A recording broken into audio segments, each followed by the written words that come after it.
लालची auto rickshaw वाला। एक गांव में एक ऑटो स्टैंड था, उसमें कुछ ऑटो रहते थे। उधर अमर जिगर कहकर दो ऑटो चलाने वाले रहते थे। अमर बहुत अच्छा आदमी था, लेकिन जिगर तो लालची था। अमर न्याय और धर्म रूप से ऑटो चढ़ने वालों से पैसे लेता था। वे खुश होकर ज्यादा पैसे देते थे तो ही लेता था, लेकिन कभी भी नहीं पूछता था।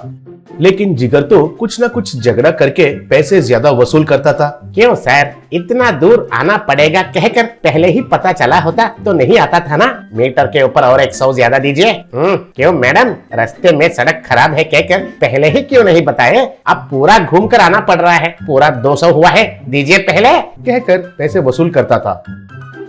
अमर सुबह सुबह 4 स्कूल के बच्चों को ऑटो में चढ़ाकर स्कूल के पास छोड़ता था।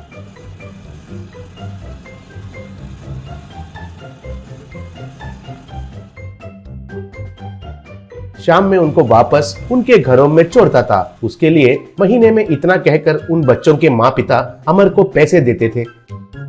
जिगर भी स्कूल बच्चों को ऑटो में छोड़ता था, लेकिन वो बहुत सारे बच्चों को आगे और पीछे चढ़ाता था। वो रातों में पीकर सोता था और सुबह देर से जागकर बच्चों को ऑटो में चढ़ाकर और स्कूल को जल्दी पहुंचना है कहकर ऑटो को तेजी से चलाता था। उससे बच्चे डर के मारे चिल्लाते थे। बच्चे बाप रे अंकल धीरे से चलाइए प्लीज, अंकल डर लग रहा है कहकर चिल्लाते थे। तब जिगर, क्यों बच्चे ऐसे क्यों डरते हो? पिक्चर में तो ऐसे चेज सीन्स को देखकर बहुत एंजॉय करते हो ना, अब सच में ही एंजॉय करो कहता था।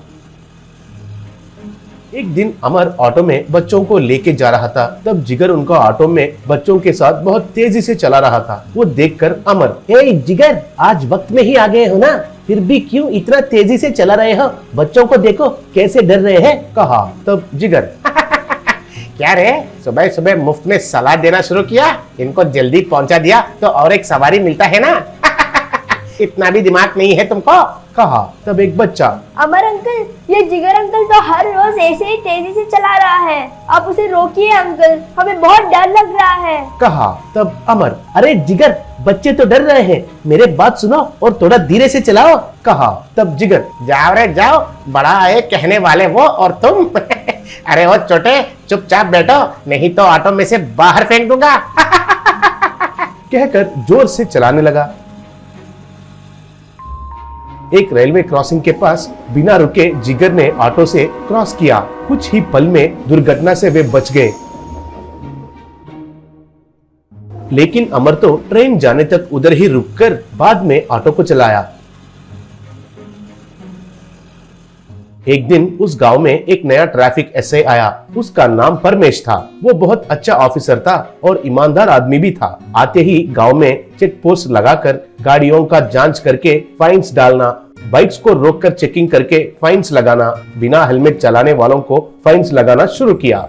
एक दिन अमर बच्चों को लेके ऑटो में जा रहा था। तब एक बच्ची, अमर अंकल, आज एग्जाम है, कल जल्दी चलाइए बोली। तब अमर, आप बिल्कुल घबराएगा नहीं बच्चों, आपको एग्जाम है कहकर मुझे पता है, हम वक्त पर ही पहुंचेंगे कहा। इतने में जिगर तेजी से आकर, ए अमर, क्यों इतना धीरे से चला रहे हो? मुझे देखो। कहकर तेजी से आगे चलाया। थोड़ा दूर जाने के बाद जिगर का ऑटो संतुलन खोकर उल्टा पलटा हो गई। उसमें से सब बच्चे बाहर गिर गए। जिगर नीचे गिरकर, बाप रे बाप, अरे बचाओ, बाप रे बाप कहकर चिल्ला रहा था। इतने में अमर का ऑटो उधर आई। गिरे बच्चों को उसका ऑटो में चढ़ाकर, बच्चों थोड़ा एडजस्ट करके बैठ जाइए, आपको वक्त पर ही स्कूल पहुंचाता हूँ कहकर ऑटो को आगे चलाया। थोड़ा दूर जाने के बाद उधर चेक पोस्ट था। अमर का ऑटो को रोककर परमेश उसका कमीज पकड़कर एक लगाकर, क्यों रे, इतने बच्चों को चढ़ाकर चला रहे हो? ये जुर्म है कहकर पता नहीं है क्या? अगर उनको कुछ हुआ तो कौन है जिम्मेदारी कहा। तब एक बच्ची, सर, अमर अंकल तो बहुत अच्छा आदमी है, इससे पहले क्या हुआ है कि कहकर जो भी हुआ वो सब बताई। तब एसआई परमेश अमर को सॉरी कहकर उसको छोड़ दिया। बाद में पुलिस जिगर का ऑटो को सीज करके उसका लाइसेंस कैंसिल करके उसको स्टेशन में ले जाकर खूब पिटाई किए।